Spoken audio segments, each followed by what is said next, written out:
It's really been kind of an exciting month or year for artificial intelligence. And what I wanted to talk about today was how the conversation is changing. So, it's not really necessarily been a new thing in our sphere. If you're watching my channel, you've likely seen me before and you watch a bunch of other AI folks. So, you understand that, like, hey, we're kind of in our own bubble. One of the most common comments that I get is whenever you step outside of our bubble, you have all kinds of people with their head in the sand or in denial and that sort of thing. And I'll address that a little bit later in the video when we talk about adoption curves, which that sounds really boring, but it's basically how fast is this going to change? So where I wanted to start the video was we have another article of, once again, Google DeepMind CEO saying AGI is coming. It's kind of like, I almost wonder if the rest of the world is suffering from alarm fatigue or maybe it's definitional.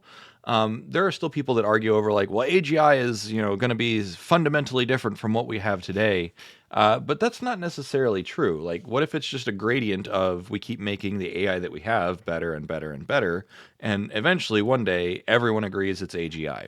Now, there's broadening consensus that, most people's definitions will be satisfied this year. My definition was satisfied last year. There's other techno leaders that their definition was satisfied last year as well.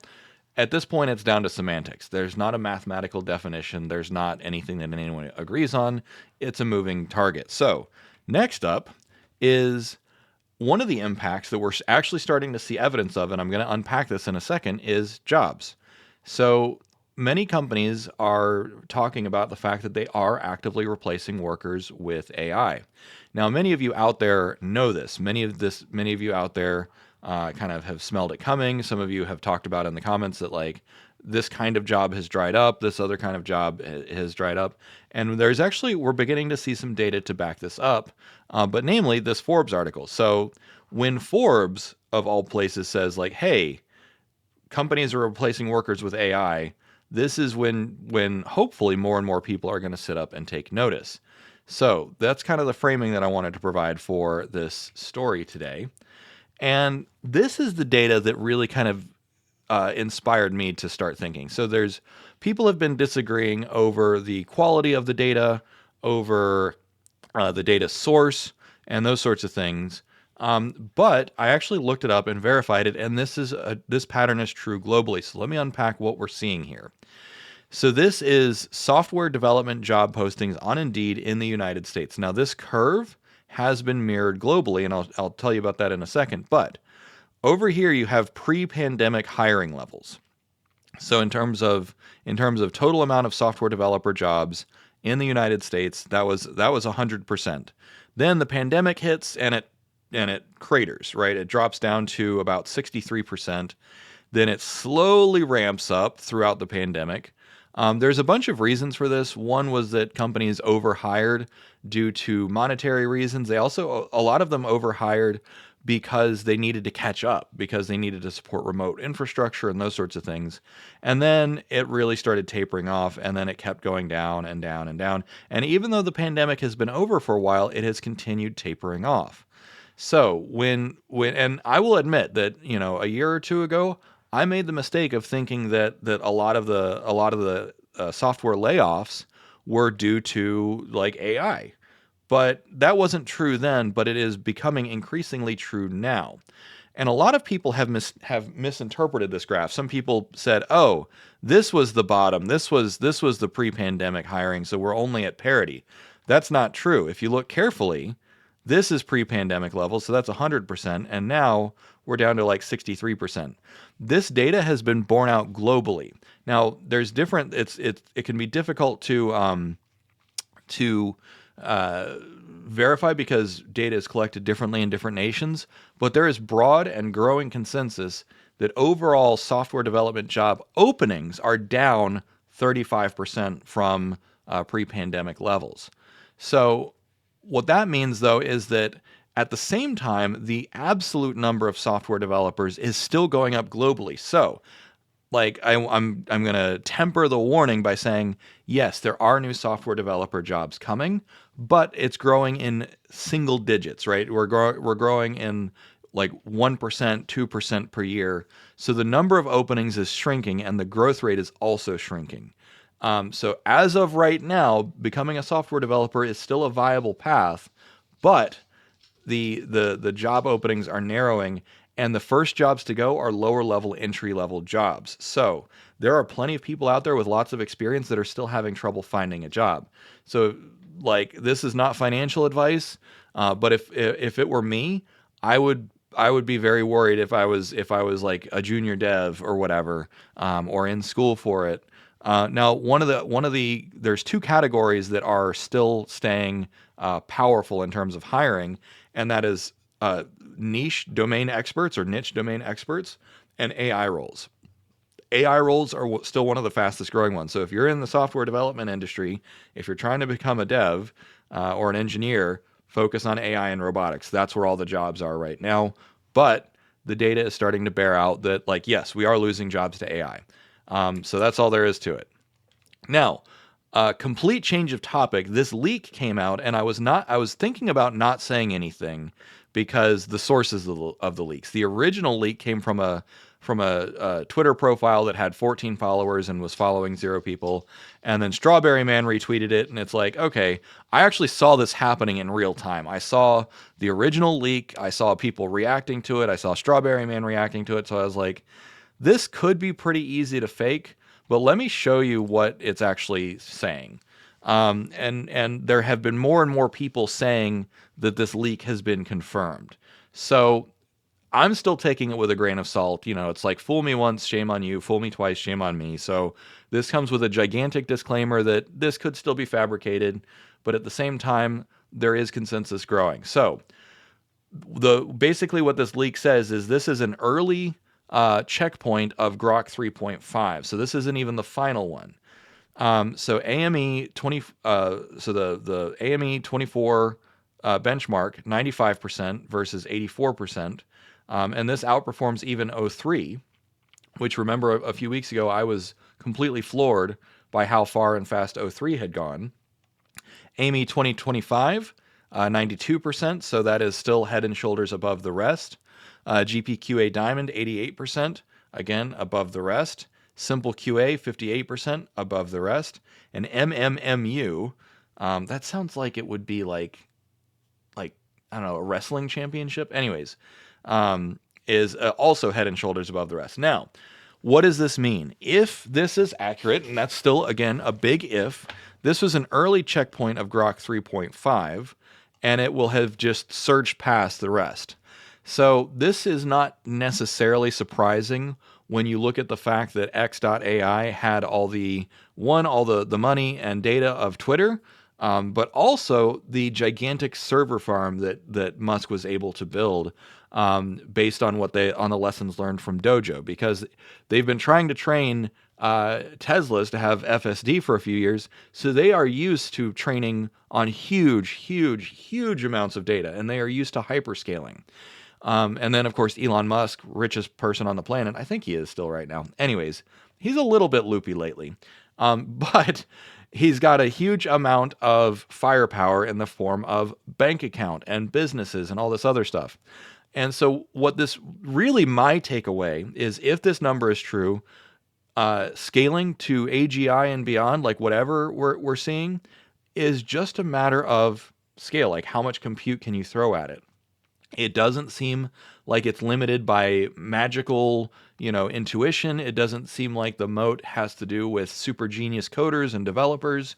Like, yes, Ilya Sutskever was the moat for OpenAI for many years, but since between all these American companies, which is X.AI, which is OpenAI, and then the Chinese competitors, which is DeepSeek and Qwen and all those, it seems like human intelligence is no longer a moat. It seems like the way to advance these AI models, everyone knows. And then there's a few differences here and there in terms of alignment schemes and reinforcement learning schemes.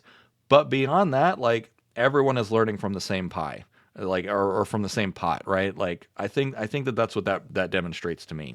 So moving on, one of the last things that I want to talk about is adoption curves. So I've been talking about, like, I've been showing my sigmoid curves and those kinds of things for a while.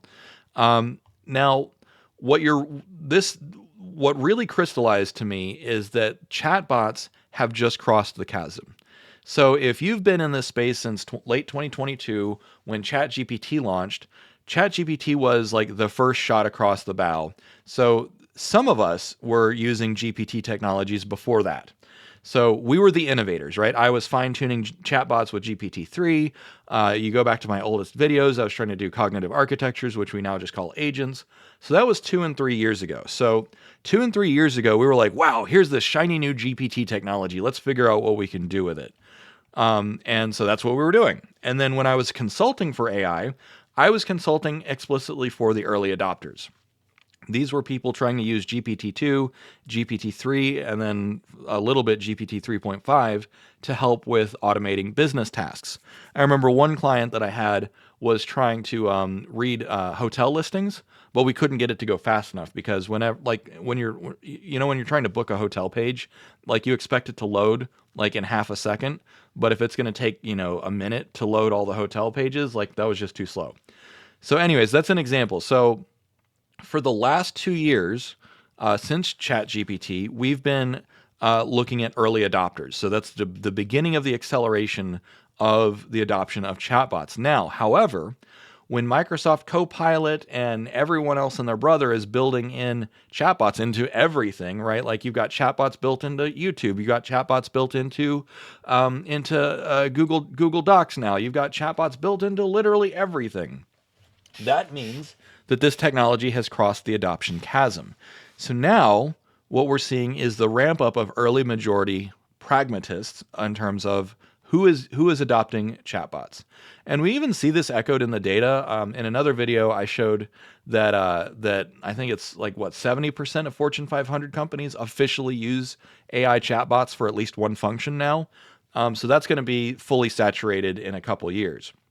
So basically, in the next year or two, we're going to get to the 50% point where 50% of all companies have adopted chatbots. And of course, in the next year or two, chatbots are going to get infinitely smarter.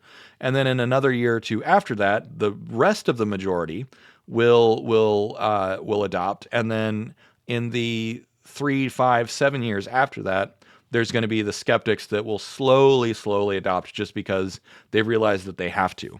So I'm thinking like, your local state government that is like, I don't know about this AI chatbot stuff. This seems, I don't know, kind of sci-fi and who needs that anyways? We got everything on paper, right? Like I grew up in North Carolina. This is how we think here. And this, to be fair, this is some people jumped on this tweet and they said like, look, yes, adoption curve. So this is if you see me represent this as a sigmoid curve, this is the cumulative share of adopters. And then if you look at the rate of adoption, the actual bell curve, that's this guy here. So it's the same thing. And then I also represent this with computer using agents. Now, computer using agents are not the same as chatbots. Chatbots are human-oriented tools. Computer using agents are the next layer of abstraction above that.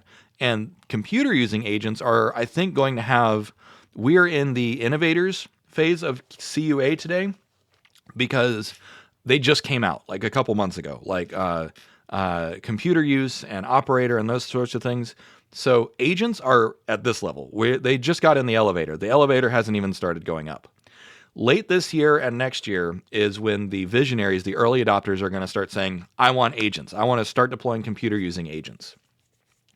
And when you say computer using agents, those are the ones that either use your computer or they use a computer in a virtual terminal. I suspect the best deployment method is going to be a computer using agent in its own virtual machine. Now, you could run that in your own local virtual machine. You could use VirtualBox, you could use KVM, you could use VMware, you can use whatever you want.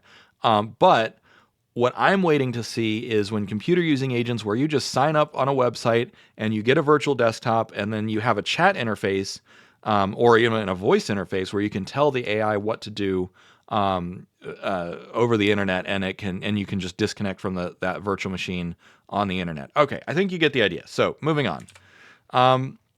This post, these graphs were actually shared by Noam Brown over at OpenAI. So that's why they only show OpenAI models. And the only point here is that the acceleration keeps accelerating. Now, what I said on this is the year that AI surpasses the majority of human capability. By definition, it kind of already has. when GPQA is already these models are already performing above human expert PhD level. It's already performing above the 99th percentile of math competitors, and those are, code competitors. So this is only going to keep going, and we haven't even seen Grok 3.5 yet. Now, Elon Musk and Sam Altman, they're both hype boys, right? Like, let's just be fair. They both hype their own stuff, but at the same time, these models are very, very useful. That competition, so just to put a cap in it or put a pin in it, that competition between those guys and China and everyone else, this is actually what is causing the acceleration right now. And the reason that is because they're all racing to get to the finish line as fast as possible. They're all racing to capture as much market share as possible, which is why lately you hear less and less about Anthropic, because Anthropic's like, I don't know, we got to hold everything back. So Anthropic is losing market share, and they're also doubling down on safety. Anyways, moving on. The last thing that I wanted to cover today was we have a very real possibility of overcoming death with longevity escape velocity. However, there's been this little thing in the back of my mind that I heard many years ago. It was way back in the days of Web 1.0, Web 2.0 forums. And so we were talking about like, oh yeah, like we can cure all disease and cure aging. And someone said, yeah, but if you do the math, then you still have a life expectancy of like 500 years. And so I've been thinking about that for a long time, and I revisited that idea, and I went over to O3. I said, okay, if you remove all age-related and natural causes of death, what are the remaining causes of death? And O3, of course, just knows those, where to look in the data, and went and pulled the data and said, okay, if you look at only exogenous causes of death, external causes of death like poisoning, falling off a cliff, those sorts of things, you end up with a death rate in America of about 85.3 deaths per 100,000 right now. So if America stays as safe as it is today, then your life expectancy will be about 800 years. Meaning, even if you stay in a 20-year-old body, you're still something stupid is going to happen. You might drown while you're on vacation. You might fall off a cliff. You might choke on a pretzel. There's all kinds of things that can still kill you. Now, what we did though then was we plotted it out. So based on the annual external rate of death per 100,000, and looking at median life expectancy. So in a really dangerous country, so there are some countries that have a external cause of death rate around 200. I think maybe Brazil was one of them. But anyway, so like there are dangerous countries out there. Your life expectancy drops down to like 340 years. However, if you get down to about either 10 to 20 years, 10 to 20 external causes of death per year, then your life expectancy is up to like 7,000 years. So this really shows how much the curve can change. Now, yes, people in the comments have been saying like, oh yeah, but we can make life safer. We can hypothetically, but you can still get hit by lightning. You can still drown in a hurricane and those sorts of things. So I just wanted to end on that cheery thought that even if we solve aging and disease, there's still plenty of ways to die. All right, so with that being said, have a good day.